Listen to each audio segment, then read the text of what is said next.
इस वक्त हमारे साथ आदिवासी कल्याण आयुक्त नमन प्रियेश लकड़ा जी हैं। सर, ये जो स्कीम है, इस स्कीम के बारे में बताइए कि जो छात्र इसे एक्सेस करना चाहते हैं कैसे कर सकते हैं। अ, हमारे जो वेबसाइट है, जो कल्याण का वेबसाइट है, और हमारा टीसीडीसी जो है, ट्राइबल कोऑपरेटिव डेवलपमेंट कॉरपोरेशन, इसके वेबसाइट हैं। इस वेबसाइट में एक लिंक दिया हुआ है जिसमें कि एप्लीकेशन फॉर्म है।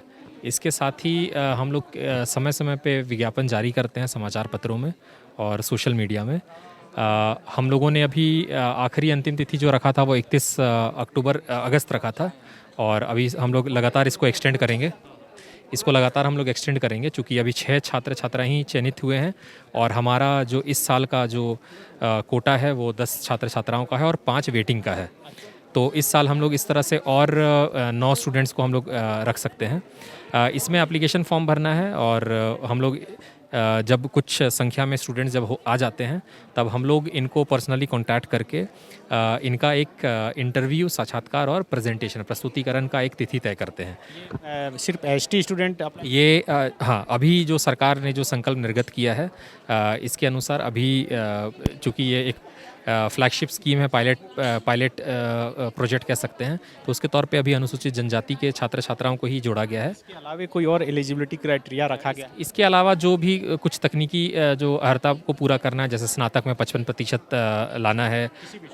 हाँ, किसी भी स्ट्रीम से, चूँकि कुछ कर्नांकित कुछ यूनिवर्सिटीज़ हैं जो कि यूनाइटेड किंगडम में है और नदर्न आइलैंड में है, जो ब्रिटेन के जो यूनाइटेड किंगडम और नदर आइलैंड है, और उसमें जो सब्जेक्ट्स को जो सूचीबद्ध किया गया, लगभग वो सब्जेक्ट्स को ऐसा रखा गया है कि उसमें सभी स्नातक के या स्नातकोत्तर के छात्र छात्राएं उसमें किसी ना किसी सब्जेक्ट के परव्यू में पढ़ रहे होंगे। और इसमें एक चीज़ है कि जो वार्षिक जो इनका जो आय होना चाहिए, जो पारिवारिक आय, वो 12 लाख प्रति वर्ष का होना चाहिए। 12 लाख से कम या 12 लाख से अधिकतम 12 लाख तक का होना चाहिए। और जो स्नातक का मैंने परसेंटेज जो बताया 55% लाना है मिनिमम। कोशिश ये है कि गरीब से गरीब परिवार का बच्चा वो कोशिश यही है, और हम लोग यही प्रस्तुतिकरण और साक्षात्कार करते हैं, और बच्चे अपने इंडिपेंडेंट या स्वतंत्र तौर पे ये जो ब्रिटेन के जो भी सिलेक्टेड यूनिवर्सिटीज़ हैं जो कि संकल्प में कर्नांकित किए हुए हैं, यूनिवर्सिटी इसमें लगभग 20 यूनिवर्सिटीज़ हैं। और हम लोग जो भी कोशिश करेंगे, ये सरकार के स्तर पे ये निर्णय होगा कि हम लोग इसके दायरे को कैसे बढ़ा सकें। और इनको जब यूनिवर्सिटी से एडमिशन ऑफ़र लेटर जब मिल जाता है, तब हम लोग इनको एक स्कॉलरशिप अवार्ड लेटर ग्रांट करते हैं। उसके बेसिस पे इन लोगों को फिर से यूनिवर्सिटी को ये जमा करते हैं कि हमें जो अनुसूचित जनजाति, अनुसूचित जाति, अल्पसंख्यक एवं पिछड़ा वर्ग कल्याण विभाग झारखंड सरकार के द्वारा ये 8 तरह का जो हम लोगों को भत्ता या छात्रवृत्ति का मूल्य दिया जा रहा है, तो ये यूनिवर्सिटी जब ये देखते हैं और वेरीफाई करते हैं, तब उनको CAS, confirmation of acceptance of studies, एक सर्टिफिकेट रिलीज़ करते हैं। ये सर्टिफिकेट लेके ये कोलकाता स्थित जो हमारे जो ऑफिस हैं, जहाँ से कि ये लोग अपने वीज़ा और जो हाँ ब्रिटिश जो हमारा हाई कमीशन के ऑफिस जो हैं और अन्य संबद्ध ऑफिस हैं, उनके मदद से ये लोग अपना वीज़ा और इंश्योरेंस का काम कराते हैं। हम लोग इनको अभी तत्काल झारखंड में DBT के माध्यम से हम लोग इनको जो 3 चीज़ें दे रहे हैं वो है एनुअल कंटीजेंसी, वो फ़्लाइट का जो टिकट है उसका चार्ज दे रहे हैं, वीज़ा का दे रहे हैं और मेडिकल इंश्योरेंस का दे रहे हैं। ये INR में दे रहे हैं, इंडियन नेशनल रुपीज़ में दे रहे हैं, और साथ ही इनको फॉरेस्ट कार्ड दे रहे हैं, जो फ़्लाइट से अभी ये ट्रैवल करके जाएंगे तो यात्रा के दौरान वो ट्रैवल करके एकदम सुचारू ढंग से, एकदम सीमलेस तरीके से, कोई परेशानी ना हो, ये कर लें। ये 4 हाँ। जो आप बताएं कि 20 यूनिवर्सिटी लिस्टेड है, तो छात्र को अप्लाई करने से पहले उस यूनिवर्सिटी में अप्लाई कर देना होगा कि पहले यहाँ स्कॉलरशिप? ये दोनों चीज़ें हो सकती हैं। जैसे अजितेश मुर्मू हैं जो कि यहाँ पे उपस्थित नहीं है, चूँकि वो ऑलरेडी वहाँ पे ब्रिटेन में मौजूद हैं। उन्होंने पहले यूनिवर्सिटी में अप्लाई कर रखा था, और यूनिवर्सिटी वगैरह से में एक टोकन मनी उन्होंने ऑलरेडी जमा कर लिया था। बाकी उनके confirmation of acceptance of studies वगैरह सारा चीज़ ही आ गया था। जब वो वीज़ा के लिए गए, उस स्टेज में वो हम लोगों से जुड़े।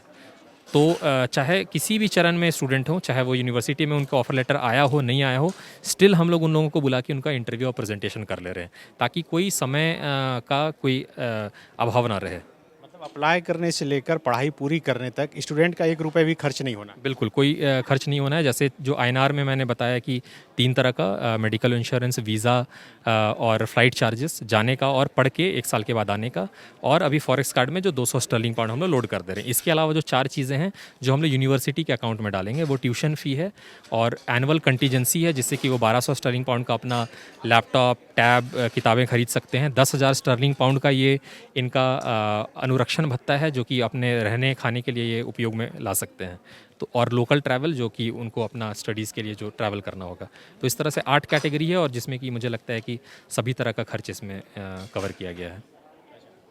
स्टूडेंट अभी अप्लाई करना चाहें वो कर सकते हैं। स्टूडेंट जो अप्लाई करना चाहें वो कर सकते हैं।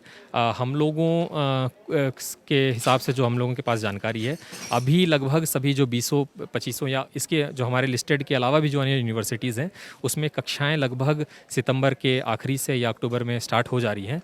तो संभवतः अगले साल इनका जो नया सेशन है वो जनवरी-फरवरी में स्टार्ट होगा। लेकिन ये हमारा प्रक्रिया निरंतर जारी रहेगा।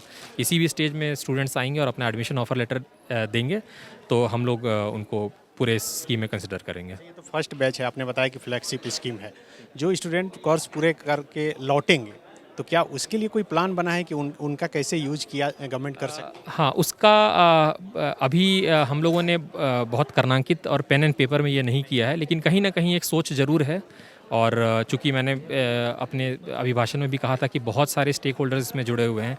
माननीय मुख्यमंत्री महोदय और माननीय मंत्री महोदय के तरफ से भी जो टीम है, जो थिंक टैंक है, विभाग की टीम है, और जो हमारे सिविल सोसाइटी के मेंबर्स हैं, तो बहुत सारे स्टेक होल्डर्स हैं। अभी चर्चाएं चल रही है, बातचीत चल रही हैं, और कहीं ना कहीं बच्चों से जब बातचीत के क्रम में भी ये ज़रूर पता चल रहा है कि ये भी प्रतिबद्धता रखते हैं कि हम लोग जब रिटर्न होकर आएंगे तो हम लोग झारखंड में कुछ किसी कैपेसिटी में कंट्रीब्यूट कर सके। तो ये हमारे लिए एक बड़ा इनकरेजिंग साइन है।